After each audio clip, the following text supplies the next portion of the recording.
Hello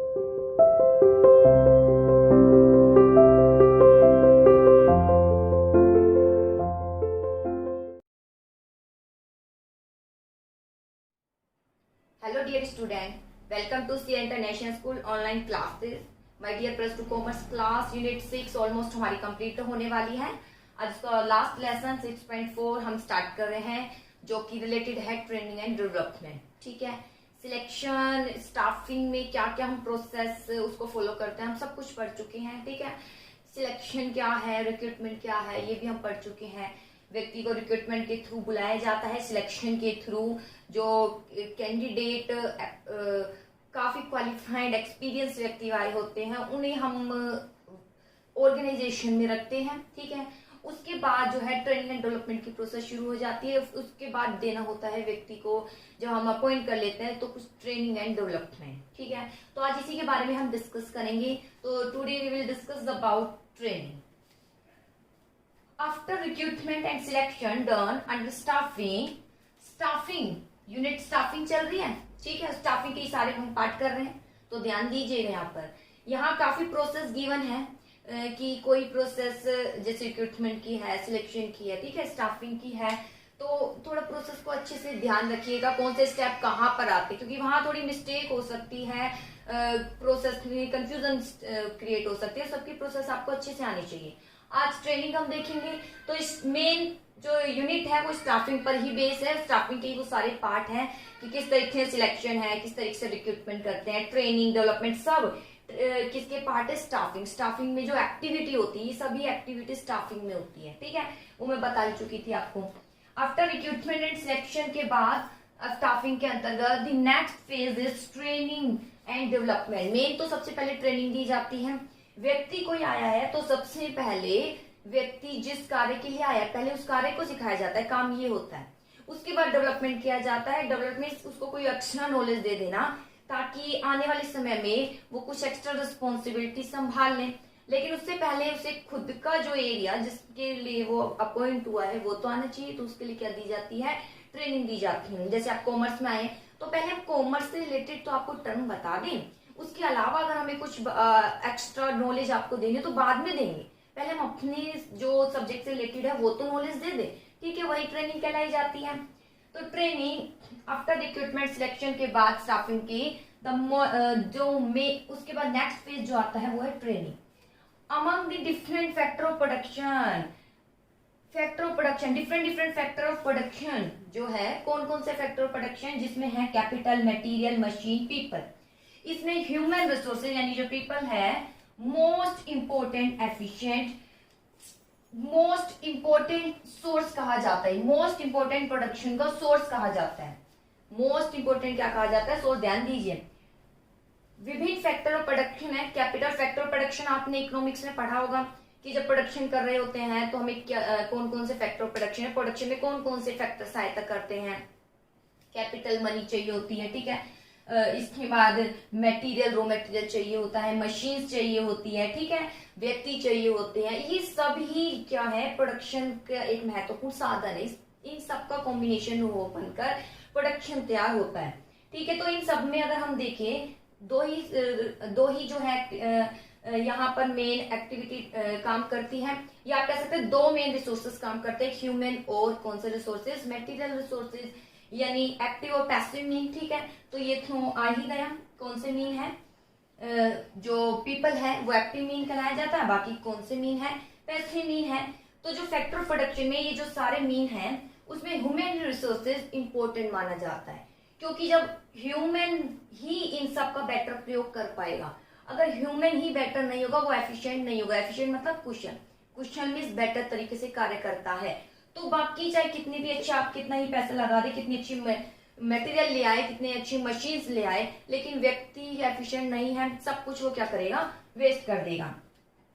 efficient utilization of all resources depend of efficiency of human resources. इसलिए हम कह सकते हैं कि जो सारे रिसोर्सेज मीन्स जो कैपिटल है, मटेरियल, मशीन है, ये सब किस पे डिपेंड करते हैं, ह्यूमन रिसोर्सेज। लेकिन कौन से ह्यूमन, ह्यूमन तो है, लेकिन उसमें क्या होनी चाहिए, एफिशिएंसी। व्यक्ति की एफिशिएंसी पर निर्भर करता है, ह्यूमन रिसोर्सेज की एफिशिएंसी पर डिपेंड करते हैं ये सारे ही रिसोर्सेज। कौन कौन से रिसोर्सेज बोले हमने, कैपिटल है, मटेरियल है, मशीन है, ये सब डिपेंड करता है ह्यूमन के एफिशिएंसी पर। आपको एक आपका जो है आपको बिजनेस स्टार्ट करने के लिए काफी जो है फंड अवेलेबल हो गया, लेकिन आप में एफिशिएंसी होनी चाहिए उस फंड को अच्छे से यूटिलाइज करने की। आप में नहीं है तो आपको कितना भी जो है प्रोवाइड करा दिया जाए मनी, आप उसका वेस्टेज ही करोगे। वेस्टेज नहीं होना ही एफिशिएंसी कहलाई जाती है, ठीक है। अगर व्यक्ति में एफिशिएंसी है तो वो हर कार्य को बेहतरीन तरीके से करता है, चाहे वो इन्वेस्टमेंट का कार्य हो, चाहे प्रोडक्शन का कार्य हो, कोई भी कार्य हो, चाहे कोई डिसीजन ही लेना हो, इंपॉर्टेंट डिसीजन, तो वह डिसीजन में भी उसकी एफिशिएंसी देखी जाती है, डिसीजन में कमी नहीं हो, ठीक है। तो ह्यूमन रिसोर्सेज की एफिशिएंसी पर डिपेंड करते हैं ये सारे ही रिसोर्सेज। इस प्रकार हम कह सकते हैं ट्रेनिंग डेवलप द टैलेंट। लेकिन अब एक क्वेश्चन राइज होता है, जो ये एफिशिएंसी है, ह्यूमन रिसोर्सेज एफिशिएंट हो कार्य में, वो किसके द्वारा हो सकता है, बोलिए आंसर क्या हो सकता है, केवल ट्रेनिंग। ये एफिशिएंसी किसके द्वारा आती है, ट्रेनिंग, ठीक है। व्यक्ति में एफिशिएंसी किसके द्वारा आती है, ट्रेनिंग। सारे ही रिसोर्सेज का एफिशिएंट यूज तब होगा जब ह्यूमन रिसोर्सेज में एफिशिएंसी होगी, और ये एफिशिएंसी किसके थ्रू आएगी, ट्रेनिंग के थ्रू। ये लाइन अच्छे से याद कर लेना। सारे रिसोर्सेज का एफिशिएंट यूटिलाइज तब होगा जब ह्यूमन रिसोर्सेज में एफिशिएंसी होगी, और एफिशिएंसी कैसे आएगी, जब उसको हम क्या देंगे, ट्रेनिंग देंगे, ठीक है। तो training develop the talent of personal. Training क्या करता है, डेवलप कर देता है व्यक्ति को, ठीक है, डेवलप कर देता है। क्या डेवलप कर देता है, उसमें टैलेंट, किसका talent, which is most important asset, एक वो टैलेंट जिसके थ्रू वो किसी प्रकार की वेस्टेज नहीं करता, अपना नाम भी कमाता है, ठीक है, सारे सोर्स का बेहतरीन प्रयोग कर पाता है। इस तरीके से ट्रेनिंग देने से व्यक्ति में एफिशिएंसी आती है, वो टैलेंट होता है, ठीक है। Which is most important assets, जो ये पर्सनल है यानी व्यक्ति बहुत ही इंपॉर्टेंट एसेट्स मानी जाती है, ये भी एक एसेट्स ही है, ठीक है, ये भी एक एसेट्स ही है, इसके थ्रू ही सारे कार्य किए जाते हैं। Although it doesn't appear in the company balance sheet, हालांकि इसको कंपनी के बैलेंस शीट में हम अपीयर नहीं करते, फिर भी ये बहुत ही इंपॉर्टेंट मानी जाती है। It has significant effect on company progress. अगर कंपनी प्रोग्रेस पर है तो सारी प्रोग्रेस की डिपेंडेंसी मेनली रूप से किसके पर डिपेंड होती है, ह्यूमन रिसोर्सेज पर। किस पर, ह्यूमन रिसोर्सेज पर। व्यक्ति पर डिपेंड है। अगर संस्था आगे की ओर है तो आगे की ओर ले जाने वाले ही व्यक्ति हैं। अगर संस्था में सारे रिसोर्सेज तो हम अवेलेबल करा रहे हैं, लेकिन फिर भी वो दूसरी संस्था से बहुत ही पीछे है, तो भी उसको पीछे रखने वाली, यानी वो बहुत आगे नहीं निकल पा रही है, उसका रीजन भी ह्यूमन रिसोर्सेज है, यानी वो एफिशिएंट नहीं है अपने कार्य में, तो इसे कहा जाता है ट्रेनिंग। व्यक्ति में कि सारे रिसोर्स जो हम कह सकते हैं एक्टिव रिसोर्स नहीं है, उसके साथ एक्टिव रिसोर्स यानी ह्यूमन रिसोर्स काम करता है। बाकी जो फिजिकल रिसोर्स है उनका बेहतरीन प्रयोग तभी हो पाएगा जब व्यक्ति में एफिशिएंसी होगी, और एफिशिएंसी किसके थ्रू आएगी, एफिशिएंसी केवल ट्रेनिंग के थ्रू आएगी, अगर व्यक्ति को क्या दी जाएगी, ट्रेनिंग, ठीक है। तो ट्रेनिंग डेवलप करता है टैलेंट व्यक्ति में, और जो कि इंपॉर्टेंट एसेट्स है। अगर यही व्यक्ति में टैलेंट नहीं होगा, अगर व्यक्ति में टैलेंट नहीं हो किसी कार्य को करने का, तो संस्था कितनी बड़ी हो, कितनी भी रिसोर्सेज आप फिजिकल रिसोर्सेज अवेलेबल करा दें, संस्था पीछे ही रहेगी। इसलिए कंपनी के प्रोग्रेस में सबसे बड़ा हाथ किसका रहता है, ह्यूमन रिसोर्सेज का, जिसको एक एसेट भी माना जाता है, लेकिन इसे बैलेंस शीट में हम अपीयर नहीं करते। तो यह बेटा कुछ ट्रेनिंग का पार्ट। इसके अलावा मैं बता देती हूँ इसके कंसेप्ट, जैसे कि आपके बुक में गिवन है। यहाँ आई होप आपको ट्रेनिंग का मीनिंग तो समझ आया होगा, ठीक है। चलिए इसका कंसेप्ट भी पढ़ लेते हैं। Human resources point toward the human factor of production. अब कंसेप्ट में कुछ नहीं है, जो मैंने यहाँ बताया डिस्कस किया है वही सब है, लेकिन फिर भी एक बार पढ़ देती हूँ मैं, ताकि आपके माइंड में कोई कंफ्यूजन क्रिएट नहीं हो, आप बार मुझे बुक से रिलेटेड ना पूछे कुछ। ह्यूमन रिसोर्सेज पॉइंट करता है toward the human factor of production. Human resources किसको पॉइंट करता है कि human resources factor of production, जो फैक्टर ऑफ प्रोडक्शन में जो ह्यूमन की जरूरत होती है उसको, ठीक है। फैक्टर ऑफ प्रोडक्शन में व्यक्ति की भी जरूरत होती है, तो human resources factor of production के जो महत्वपूर्ण पार्ट पीपल है उसको जो है डिनोट करता है। Which is itself include employ of all level. और ह्यूमन फैक्टर में सारे ही हम कह सकते हैं ह्यूमन शामिल होते हैं, चाहे वो किसी भी लेवल पर क्यों नहीं हो। लेवल कौन कौन से, टॉप, मिडल और लोअर लेवल। तो यहाँ ह्यूमन रिसोर्सेज का मतलब ये नहीं लेबर ही, सारे ही रिसोर्सेज, सारे ह्यूमन, चाहे वो टॉप है, चाहे मिडल हो, चाहे वो लोअर हो, चाहे वो नॉन मैनेजरियल लेवल पर हो, ठीक है। इसके बाद आता है which itself include employ of all level. Development mean to make employ. अब यहाँ पर हम डेवलपमेंट पढ़ेंगे, ट्रेनिंग हम पढ़ चुके हैं, थोड़ा सा डेवलपमेंट का मीनिंग पढ़ेंगे। डेवलपमेंट क्या है वैसे बता चुकी हूँ। डेवलपमेंट मीन्स कि कुछ एक्स्ट्रा रिस्पॉन्सिबिलिटी के लिए आपको तैयार करना। Development means to make employ expert in all the field. यहाँ डेवलपमेंट का अभिप्राय कि व्यक्ति को क्या देना है, नॉलेज यानी एक्सपर्ट बनाना है ऑल द फील्ड में। कहां पर, ऑल द फील्ड में क्या करना है, व्यक्ति को डेवलप करना है, व्यक्ति का टैलेंट को निखारना है। Development means all the field. जब डेवलपमेंट आ जाए यानी ट्रेनिंग, मतलब अगर ट्रेनिंग आ जाता है, ट्रेनिंग मीन्स व्यक्ति को टैलेंट देना है केवल पर्टिकुलर फील्ड, ध्यान दीजिए, केवल पर्टिकुलर फील्ड यानी किसी एक ही फील्ड में जिसमें वो कार्य करने आया है, उससे रिलेटेड ही नॉलेज देना है, उससे रिलेटेड ही उसको सिखाना है। डेवलपमेंट मीन्स होता है ऑल द फील्ड, ध्यान दीजिए, इसको अंडरलाइन कर लेना। Development means all the field में व्यक्ति को क्या करना है, टैलेंटेड करना है, उसको एक्सपर्ट बनाना है, उसको नॉलेज देना है, वो कहलाया जाता है डेवलपमेंट। और ट्रेनिंग में ऑल द फील्ड नहीं आता, ट्रेनिंग में आता है पर्टिकुलर फील्ड, ठीक है, कि पर्टिकुलर फील्ड जिसके लिए वो व्यक्ति आया है कार्य के लिए, जिस कार्य पर उसको लगाया गया है, केवल उसी में ही उसको नॉलेज देना, उसको ही ज्ञान देना।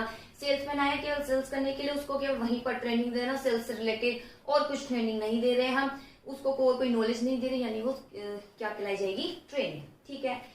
तो डेवलपमेंट मीन्स एम्प्लॉय को एक्सपर्ट बनाना है सारे ही फील्ड में। डेवलप वर्सेटिलिटी अमंग देम, यानी डेवलप करना है व्यक्ति में वर्सेटिलिटी। वर्सेटिलिटी मतलब उनमें बहुगुणी, यानी वर्सेटाइल करना है, ठीक है, व्यक्ति को वर्सेटाइल करना है, एक गुण नहीं अनेक गुण हो कि अनेक रिस्पॉन्सिबिलिटी को वो संभाल सके, ठीक है। नाउ द क्वेश्चन राइज, अब क्वेश्चन राइज होता है, is it necessary to make employ of all level expert in every field. अब क्वेश्चन राइज होता है, क्या जरूरी है कि एम्प्लॉय जो सारे ही लेवल पर है उन्हें हर एक फील्ड में एक्सपर्ट होना चाहिए। वाइल आंसरिंग द क्वेश्चन, जब हम इसका आंसर देते हैं, it can be said that in compare, तो आंसर क्या आता है, कहा जा सकता है in comparison to other managerial level employ need to more expert in every field. जो मैनेजरियल लेवल पर है, managerial top level, middle, lower level भी मैनेजरियल लेवल पर है, लेकिन फिर भी अगर हम कंपेरिजन करें, ठीक है, टॉप लेवल है, मिडल है और तीसरा कौन है, लोअर लेवल। अगर हम कहें डेवलपमेंट किसके लिए ज्यादा जरूरी है, तो वैसे तो तीनों के लिए ही है, लेकिन मेनली इन दोनों के लिए तो ज्यादा जरूरी है। अगर इससे हम कंपेयर करें तो यहाँ भी है जरूरी, लेकिन इस पर ज्यादा जरूरी है, ठीक है। वैसे तीनों पर ही जरूरी कहा जाता है, लेकिन फिर भी अगर आप ध्यान से देखें तो यहाँ पर बहुत ज्यादा जरूरत होती है। लोअर लेवल पर भी है लेकिन थोड़ी सी कम, कहते हैं ना जरूरत तो है, कितनी, कहीं ज्यादा तो कहीं कम, ठीक है।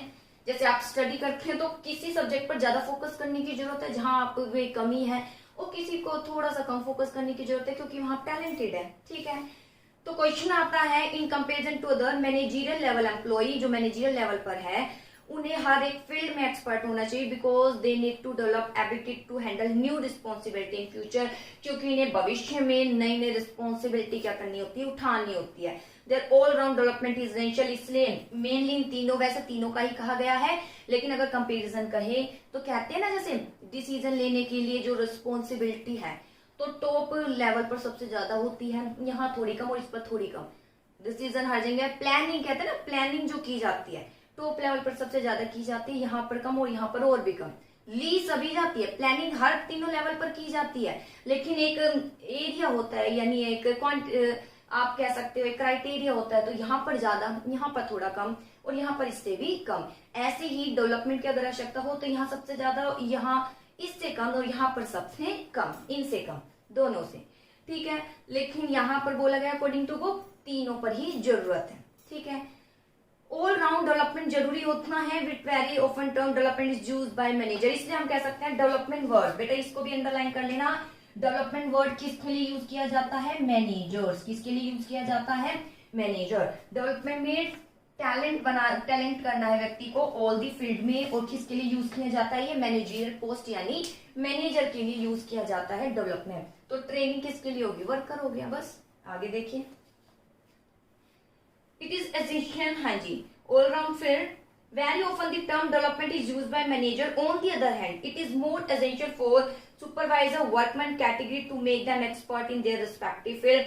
दूसरे शब्दों में अगर कहे तो सुपरवाइजरी आ गया ना लोअर लेवल, यहाँ पर भी इन्हें जरूरत है कि अपने अपने फील्ड में तो बेहतरीन तरीके से परफॉर्मेंस ये दे। To which they are directly related instead of all the field, देखिए आ ही गया है, ठीक है।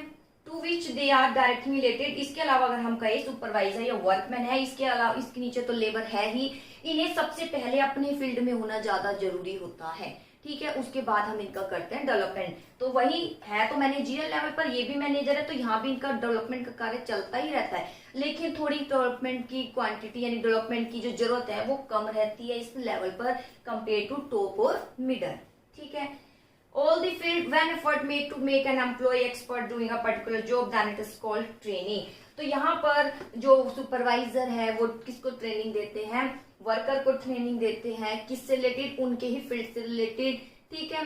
तो सुपरवाइजर का भी अपने ही फील्ड में जो है बेहतरीन तरीके से परफॉर्मेंस देना जरूरी है, तो उसका वहां टैलेंट होना जरूरी है, और साथ ही जो वर्कर उसके साथ जुड़े हैं वो भी अपना कार्य करें, तो वो खिलाई जाती है ट्रेनिंग, ठीक है। फिर बता देती हूँ, कुछ नहीं हम मीनिंग बताए, आपको मीनिंग याद करना है। ट्रेनिंग पता ही है कि एक पर्टिकुलर फील्ड से रिलेटेड जो है व्यक्ति को टैलेंट, उसमें टैलेंट डालना, उसको नॉलेज देना, उसको सिखाना। ट्रेनिंग डेवलपमेंट में सारे ही फील्ड का टैलेंट उसको उसमें देना है, मेनली है मैनेजर से रिलेटेड है, मैनेजरियल पोस्ट से ट्रेनिंग जो है खासकर वर्कर के लिए किया जाता है यूज।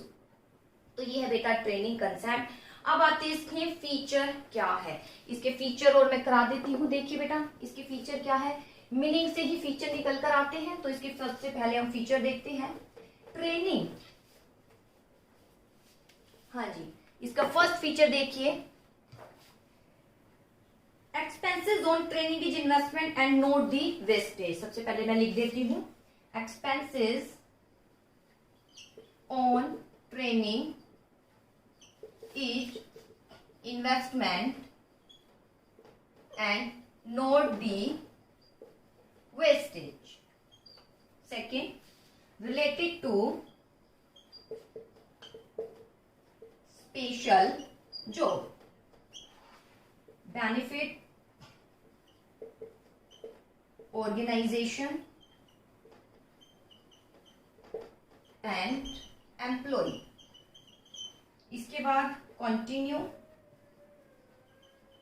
process, continue सभी है, ट्रेनिंग एंड डेवलपमेंट आर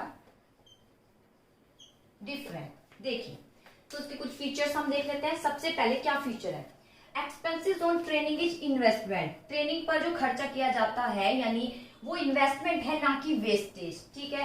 क्योंकि ट्रेनिंग पर खर्चा करना जरूरी है, वो खर्चा नहीं इन्वेस्टमेंट होता है, क्योंकि व्यक्ति को जिस व्यक्ति को ट्रेनिंग दे रहे हैं वो कोई भी इन्वेस्टमेंट नहीं करेगा, तो इस पर और प्रॉफिट हमें ही मिलेगा, संस्था को ही मिलेगा। इस प्रकार हम कह सकते हैं इन्वेस्टमेंट है ना कि वेस्टेज।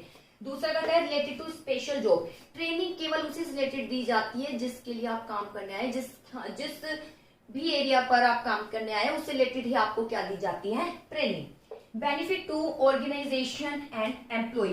ट्रेनिंग पर जब इन्वेस्टमेंट किया जाता है तो उसका बेनिफिट दोनों को ही होता है, ऑर्गेनाइजेशन को भी और किसको होता है, एम्प्लॉय। कंटिन्यू तो सभी है, ट्रेनिंग ऐसे नहीं एक बार दी और खत्म, बार बार जो है ट्रेनिंग देने की जरूरत होती है जब भी एक नया कार्य शुरू होता है। ट्रेनिंग डेवलपमेंट डिफरेंट है, ट्रेनिंग पर्टिकुलर फील्ड से रिलेटेड दी जाती है और डेवलपमेंट ऑल फील्ड से रिलेटेड किया जाता है, और डेवलपमेंट मैनेजरियल पोस्ट से रिलेटेड है और ट्रेनिंग वर्कर से रिलेटेड है। तो ये कुछ इसमें पॉइंट है, इसका एक्सप्लेनेशन देखिए according to book. Most important feature training का ये है, एक्सपेंसेस जो हम इस पर करते हैं वो इन्वेस्टमेंट है ना कि कोई वेस्टेज, ठीक है। दूसरे शब्दों में कहे एक्सपेंसेस जो हम ट्रेनिंग पर आज कर रहे हैं इसका बेनिफिट ऑर्गेनाइजेशन को कब तक प्राप्त होता है, लॉन्ग टाइम तक। कब तक प्राप्त होता है, लॉन्ग टर्म तक इसका बेनिफिट प्राप्त होता है, इसलिए संस्था ट्रेनिंग पर खर्चा जरूर करती है। और खर्चा नहीं है बल्कि हम कह सकते हैं ट्रेनिंग पर क्या करती है, इन्वेस्टमेंट। अगला रिलेटेड टू स्पेशल जॉब, कोई एक्सप्लेनेशन खास रखने की जरूरत नहीं, जैसे मैंने बोला वैसे ही करना है, ठीक है। ट्रेनिंग का मीनिंग तो पता चल गया, ट्रेनिंग पर करना तो जरूरी है इन्वेस्टमेंट, ठीक है। और जब इन्वेस्टमेंट करते हैं कोई स्पेशल जॉब से रिलेटेड ही ट्रेनिंग दी जाती है। Training doesn't mean increase in general knowledge, इसका अभिप्राय ये नहीं कि एम्प्लॉय का general knowledge increase, general knowledge development में आएगा, बल्कि इसका अभिप्राय एम्प्लॉय की स्किल को इंक्रीज करना है। एम्प्लॉय की किसको करना है? इंक्रीज स्किल को। किसमें? केवल उसके स्पेसिफिक जॉब में उसकी स्किल को क्या करना है? इंक्रीज करना है। ठीक है।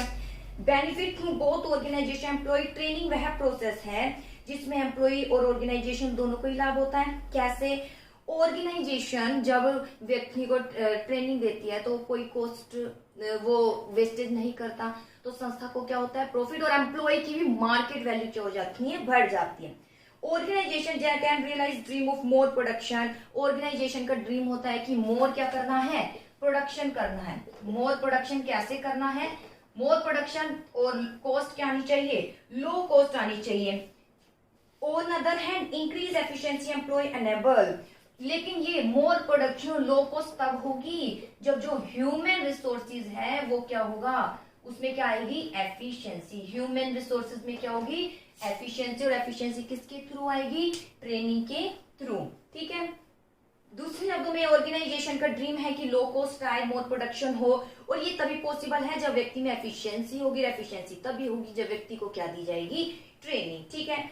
और एक ट्रेंड व्यक्ति ही ज्यादा प्रोडक्शन कर पाता है, लो कॉस्ट पर कर पाता है और कम टाइम लेता है। दूसरे शब्दों में there will be few accident, there remain safe and secure. जो उनकी लाइफ है, एम्प्लॉय को क्या फायदा है? जब उनको ट्रेनिंग मिल जाती है तो वो सेफ रहते हैं। एक्सीडेंट से क्या रहते हैं? सेफ रहते हैं, क्योंकि मशीन पर कार्य कर रहे होते हैं। कोई एक्सीडेंट की संभावना तो कुछ ना कुछ बनी होती है। एक्सीडेंट तभी होता है जब इनकी लापरवाही होती है। जब बिल्कुल लापरवाही नहीं करते तो एक्सीडेंट बहुत ही कम होते हैं और ये क्या रहते हैं? सेफ। तो इस प्रकार ट्रेनिंग का लाभ दोनों को मिल जाता है, ऑर्गेनाइजेशन को और एम्प्लॉय को। ऑर्गेनाइजेशन को कैसे? ज्यादा प्रोडक्शन कर पाते हैं और ज्यादा कम कॉस्ट आती है, क्योंकि ह्यूमन रिसोर्सेज में एफिशिएंसी आ जाती है। क्या देने से? ट्रेनिंग देने से। और एम्प्लॉय को लाभ ये होता है उनकी लाइफ जो होती है सेव रहती है, कोई एक्सीडेंट की संभावना नहीं होती, कम से कम हो जाती है एक्सीडेंट की संभावना। ना तो हम बिल्कुल नहीं कहते 100% नो, कुछ ना कुछ बिल बहुत ही कम हो जाती है एक्सीडेंट की संभावना। सेफ रहते हैं वो, ये उसका लाभ होता है। कंटिन्यू प्रोसेस ट्रेनिंग ऐसी प्रोसेस नहीं है एक बार दी और खत्म, हर एक में ऐसे लिखना है। ठीक है। It impart full knowledge about the job is one go. ऐसा नहीं है कि एक बार नॉलेज दिया और खत्म। Whenever जब भी एक न्यू टेक्नोलॉजी आएगी, जब भी एक क्या आएगी, मैंने बोला ना कोई नया काम, यानी एक न्यू टेक्नोलॉजी आएगी, तुरंत किसको देने की जरूरत होगी? ट्रेनिंग देने की जरूरत होगी। और जब भी व्यक्ति कोई ना कोई गलती करेगा तुरंत हमें क्या देनी पड़ेगी? Training. Whenever change in business, या बिजनेस में कुछ भी चेंजेस होंगे तुरंत हमें किसकी जरूरत होगी? ट्रेनिंग। इस प्रकार हम कह सकते हैं ये कैसी प्रोसेस है? Continue. Training and development are different. Training development कैसे डिफरेंट है? ट्रेनिंग का अभिप्राय एम्प्लॉय को स्किलफुल, बता ही दिया मैंने यहाँ। ट्रेनिंग का अभिप्राय व्यक्ति में स्किल को डेवलप करना है, लेकिन केवल कौन सी स्किल? एक पर्टिकुलर जॉब से रिलेटेड ही स्किल को क्या करना है? डेवलप। डेवलपमेंट में ऑल दी फील्ड से रिलेटेड टैलेंट उसमें डालना है। ट्रेनिंग का अभिप्राय एम्प्लॉय में स्किल को इंक्रीज करना है, स्पेशल जॉब से रिलेटेड। डेवलपमेंट का अभिप्राय नॉलेज देना उसे ऑल द फील्ड। मैंने वो पहले ही लिख दिया था, ऑल द फील्ड उसको क्या देना है? नॉलेज। और यहाँ केवल पर्टिकुलर फील्ड, याद रख लेना दोनों अंतर है, ये पर्टिकुलर फील्ड, ये all the field. Training is essential for all the level. इस प्रकार हम कह सकते हैं ट्रेनिंग की जरूरत है सारे ही employ, while need for development is relatively more for managerial class। Training की जरूरत है सारे ही एम्प्लॉय जो किसी भी लेवल पर काम कर रहे हैं, लेकिन अगर ट्रेनिंग तो सारे ही पर जरूरत है। सबसे पहले जिस कार्य के लिए आप आए हो, ठीक है, वो कार्य तो सीखिए। तो ट्रेनिंग तो हर एक लेवल पर होगा, लेकिन डेवलपमेंट मेनली रूप से मैनेजर के लिए होता है, मैनेजरियल लेवल पर। देखिए ट्रेनिंग पूरी संस्था में, चाहे टॉप, मिडल, लोअर, चाहे आपका ये वर्क मैनेजरियल, हर स्तर पर कुछ न कुछ ट्रेनिंग चलती रहती है। लेकिन डेवलपमेंट केवल मैनेजरियल पोस्ट, टॉप और खासकर मिडिल लेवल के लिए होता है। ठीक है। और ज्यादा अगर ट्रेनिंग का फोकस देखें तो ट्रेनिंग का फोकस मेनली रूप से वर्कर पर ज्यादा होता है, क्योंकि वह मशीन से रिलेटेड क्या होता है? काम। तो इसका अभिप्राय ये नहीं मिडिल लेवल पर भी नहीं होता, मिडिल पर भी होता है। वर्कर तो मशीन पर, बाकी कंप्यूटर इन पर काम कर रहे होते हैं, तो वहां भी ट्रेनिंग की जरूरत होती है। ठीक है। इसके बाद आता है training and education are different. Last point, training and education are different. Training और एजुकेशन डिफरेंट है। कैसे? ट्रेनिंग तो पर्टिकुलर फील्ड से रिलेटेड, एजुकेशन मतलब नॉलेज देना है। Knowledge skill of employ are increase to perform a specific job, केवल एक स्पेसिफिक काम में ही उसकी नॉलेज को इंक्रीज करना हम कहेंगे training. while general knowledge and understanding are increase by imparting education, इसके अलावा उसकी जीके इंक्रीज करनी है तो वो हम क्या कहलाई जाएगी एजुकेशन। उसकी जीके इंक्रीज करनी है, ठीक है, उसको एजुकेट करना है वो एजुकेशन में। जैसे कि वर्कर को जो हम सिखा रहे हैं मशीन को असेंबल करना, मशीन को जोड़ना, मशीन पर काम करना सिखा रहे हैं तो वो हम कहेंगे ट्रेनिंग। दूसरे शब्दों में जो पर्सन ज्वाइन कर रहा है इंजीनियरिंग कोर्स, एक व्यक्ति ने इंजीनियरिंग कोर्स ज्वाइन किया है तो उसे हम क्या कहेंगे एजुकेशन, उसको हम क्या कहेंगे एजुकेशन। वो किसका पार्ट खिलाया जाता है एजुकेशन का। फिर देखिए training and development, sorry training and education. Training में स्पेशल फील्ड से रिलेटेड ही उसको नॉलेज देना है। एजुकेशन में क्या करना है नॉलेज देना है, उसकी नॉलेज को इंक्रीज करना है, जनरल नॉलेज को इंक्रीज। ट्रेनिंग में केवल नॉलेज इंक्रीज करना है, कौन सी नॉलेज, जो स्पेसिफिक जॉब है, जो उसका जॉब है उससे रिलेटेड नॉलेज। और एजुकेशन में जनरल नॉलेज को क्या करना है इंक्रीज, यानी एजुकेशन एक तरीके से डेवलपमेंट का ही क्या कह सकते हैं हम पार्ट, डेवलपमेंट में शामिल हो जाएगा, ठीक है। जैसे वर्कर आ रहा है तो उसको मशीन को असेंबल करना सिखा रहे हैं तो वो क्या कहलाई जाएगी ट्रेनिंग। और अगर कोई इंजीनियरिंग कोर्स ज्वाइन कर रहा है तो वो क्या कहलाया जाएगा एजुकेशन। तो ये है बेटा सारे इसके फीचर। फिर एक्सपेंसेस पर खर्चा, खर्चा नहीं इन्वेस्टमेंट है, कोई वेस्टेज नहीं है, ये स्पेसिफिक जॉब से रिलेटेड है। स्किल केवल एक स्पेशल जॉब में ही इंक्रीज करनी है, दोनों को बेनिफिट होता है ऑर्गेनाइजेशन एम्प्लॉय ऑर्गेनाइजेशन को ऐसे कि मोर प्रोडक्शन होता है, लो कॉस्ट होती है क्योंकि व्यक्ति को में एफिशिएंसी इंक्रीज हो जाती है ट्रेनिंग देने से, ठीक है। और एम्प्लॉय को फायदा ये होता है उनकी लाइफ सेफ होती है, कोई एक्सीडेंट की संभावना नहीं होती, बहुत कम हो जाती है एक्सीडेंट की संभावना।